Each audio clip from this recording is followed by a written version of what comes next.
नमस्कार, आप देख रहे हैं इंडिया न्यूज नेशन। सदीकुल्ला चौधरी के पुकार पर एक विशाल रैली रामलीला मैदान सीआईडी रोड में हुआ। ये मीटिंग आज कलकत्ता के अंदर में रामलीला मैदान सीआईडी रोड में ये एक प्रोग्राम आज हुई है, जो जनाब शहीदुल्लाह चौधरी साहब ने आवाज़ दी थी। पूरे कलकत्ता, पूरे बंगाल के मुसलमानों को और इस बिल के जितने भी खिलाफ जो लोग हैं उनको अल्हम्दुलिल्लाह बहुत कामयाब ये प्रोग्राम रहा। और हमने ममता बनर्जी से, चीफ मिनिस्टर ममता बनर्जी से हम गुजारिश करते हैं कि आप विधानसभा में एक रेजोल्यूशन ला करके और इस बिल के ख़िलाफ़ आप एक कानून बनाएं कि ये जो बिल लाया गया इसे पास नहीं किया जाए। और जितने भी जो सेकुलर पार्टियां हैं, जिनके अलग अलग स्टेट में जो ये पार्टियां जो आज हुकूमत कर रही हैं, उन सभी से मेरी गुजारिश है कि आप लोग अपने अपने विधानसभा में इस बिल के ख़िलाफ़ आप लोग एक रेजोल्यूशन ला करके और इस बिल के ख़िलाफ़ आप लोग काम करें। इसके लिए एसडीपीआई कुछ काम कर रही है। एसडीपीआई पूरे मुल्क में लगभग 700 से ज़्यादा प्रोटेस्ट कर चुकी है और आज भी प्रोग्राम कर रही है। हर रोज़ पूरे इंडिया में हमारा प्रोग्राम इस तरह से ये बिल के ख़िलाफ़, वह बिल के ख़िलाफ़ ये प्रोग्राम हो रहा है, प्रोटेस्ट हो रहा है। और जब तक ये बिल खारिज नहीं हो जाता, रिजेक्ट नहीं किया जाता, उस वक्त तक एसडीपीआई पूरे मुल्क में इसी तरह मुखालफत प्रोटेस्ट करती रहेगी। और हम एसडीपीआई के जितने कैडर मेंबर हैं, बहुत सारे लोग जेल में हैं। हमारे नेशनल प्रेसिडेंट एमके फैजी साहब भी जेल में हैं, उन्होंने रोज़ा जेल में गुजारे हैं, ईद भी जेल में ही किए। अल्लाह उनको जज़ाए खैर दे और अल्लाह उनको सेहतमंद रखे। और एसडीपीआई के लोग जो आज पूरे मुल्क में इस वफ़ बिल के ख़िलाफ़ आज जो लड़ाई लड़ रही है, इसमें इस बिल को खारिज रिजेक्ट करने में हमें कामयाबी मिले। हम लोगों को एक ये सोचना है कि वफ़ बिल के ख़िलाफ़ कोई भी रास्ते पे अगर आते हैं, कोई भी प्रोटेस्ट करने के लिए आते हैं, उनके साथ में हम लोगों को खड़ा होना है। आज इसी तरह शहीदुल्लाह चौधरी साहब ने आज आवाज़ दी, हम लोगों की पूरी टीम हमारी आज यहाँ पे आई थी और हम लोगों ने उनके साथ में कदमों में कदम मिला करके हम लोग चले। आज हमारे मीम के लोग भी यहाँ पे खड़े हैं, एसडीपीआई के लोग भी आए, लेकिन मकसद एक ही है कि बिल किसी तरह से रिजेक्ट करना है। इस बिल के ख़िलाफ़ हम लोगों के पूरे मुल्क में मुखालफत करना है कि ये बिल किसी तरह से हम लोग खारिज कर सके, रिजेक्ट कर सके। बिल तो पास हो चुकी है, लोकसभा से भी, राज्यसभा से भी, राष्ट्रपति भी उसपर हस्ताक्षर कर चुके हैं। देखिए उनकी ताकत है 288 वोट लेकर के वो इस बिल को पास किए। लेकिन अपोजिशन में जो थे वो 232-34 सीट लेकर के, वोट लेकर के, और तो ये ना सोचे कि हम 88 लेकर के हम बहुमत में हैं, अरे आपके मुकाबले में रहे। लेकिन हम जो बिहार के जो मुख्यमंत्री हैं नीतीश कुमार और हमारे नायडू साहब जो है, ये लोग जो जिस तरह से धोखा मुसलमानों के साथ ये लोग दिए हैं, तो ये हम मुसलमानों से हम अपील करते हैं कि इन लोगों को उसी तरह से शौक़ सिखाया जाए।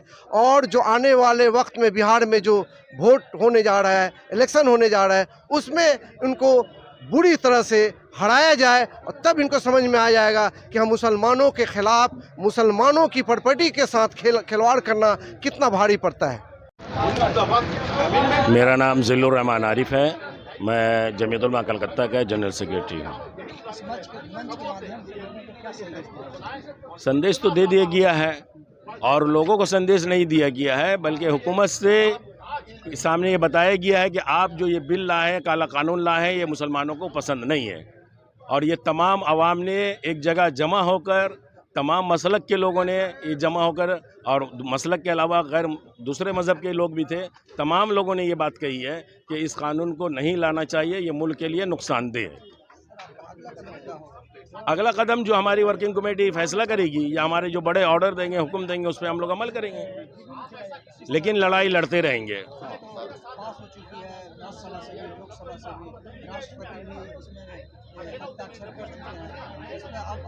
अच्छा, आप ये खुद देख लीजिए इसमें कितनी ईमानदारी है कि एक हफ्ते के अंदर अंदर दोनों तीनों जगह बिल पास हो गया। वरना एक एक बिल पास होता है तो दूसरी जगह जाते जाते कई कई महीने कई कई साल लग जाते हैं। इसी से तो आपको समझ में आ जा रहा है कि कितना ईमानदार है।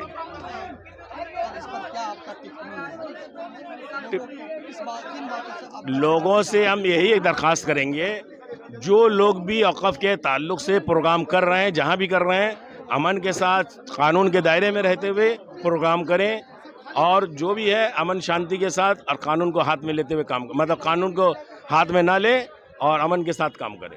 बस यही हम लोग की गुजारिश है आवाम से। Zillur Rahman Arif, general secretary Jamiat Ulama Calcutta.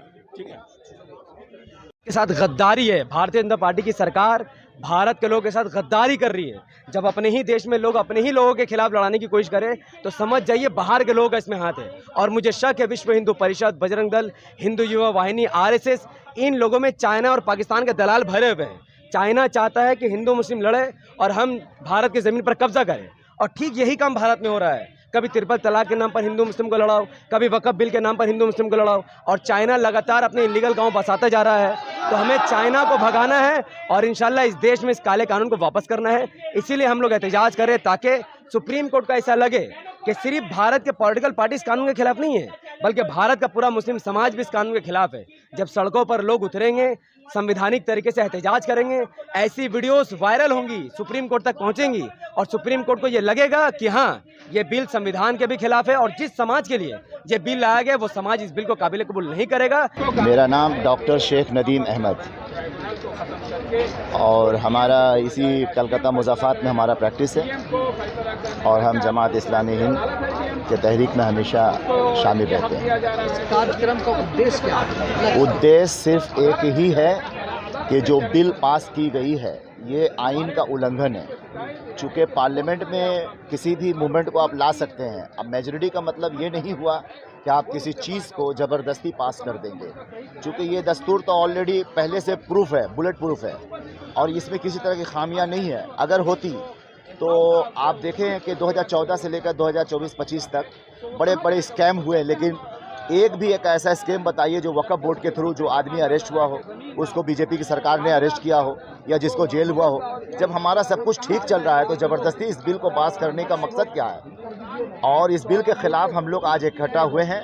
हमें एनी हाउ एनी कंडीशन ये बिल वापस करवाने के लिए जो भी तहरीक चलाने पड़ेंगे, हम तहरीक चलाते रहेंगे। हम जब नमाज पढ़ते 5 वक्त का तो इस मिट्टी को चूमते हैं, और जब मरेंगे तो इस मिट्टी में जाएंगे। मुझे मालूम है तुम्हें हक है, आज तुम बस्ती जलाओ जितनी तुम चाहो, तुम्हें हक है तुम मस्जिद गिराओ जितनी तुम चाहो, तुम्हें हक है कि ये देखो कि इसने क्या बटाया है, तुम्हें हक है ये कहकर मार डालो बीफ खाया है। ताकत भी तुम्हारी है, क़यादत भी तुम्हारी है, तुम्हारा कुछ ना बिगड़ेगा, अदालत भी तुम्हारी है। तुम्हारी है तो मेडिया भारत की धरती पर उठाओ उंगलियां तुम चाहो जिसकी देशभक्ति पर। बढ़ाया तुमने ही ये मंदिर मस्जिद के झगड़े को, कि मांग ना ले तुमसे कोई रोटी और कपड़े को। गरीबों की तो थाली से निवाले छीनते हो तुम, अंधेरे बांटते हो और उजाले छीनते हो तुम। गरीबी को मिटा देंगे बहुत नारे लगाते हो, गरीबी को मिटा देंगे बहुत नारे लगाते हो। गरीबी को नहीं तुम तो गरीबों को मिटाते हो। हकीकत है कि तुम इस वक्त के जिले इलाही हो, हकीकत है कि तुम इस वक्त के जिले इलाही हो, मगर तुम तो समझ बैठे ज़माना के खुदाई हो। हुकूमत मिल गई जब से बहुत मगरूर हो तुम तो, नशे में अपनी ताकत की बहुत ही चूड़ हो तुम तो। हुआ हाल क्या उसका ज़रा फिरौन को देखो, मिटा कैसे ज़माने से ज़रा नमरूद को देखो। हुकूमत मिट गई सारी की सारी दुर्योधन की, वो लंका जल गई पल में जो थी बलशाली रावण की। अभी भी वक्त है तुम पर, अगर चाहो संभल जाओ, अभी भी वक्त है फिरका परस्ती से निकल जाओ। अगर ये सिलसिला रुकता नहीं है कत्लो गारत का तो सूरज डूब जाएगा तुम्हारी भी हुकूमत का, तो सूरज डूब जाएगा तुम्हारी भी हुकूमत का।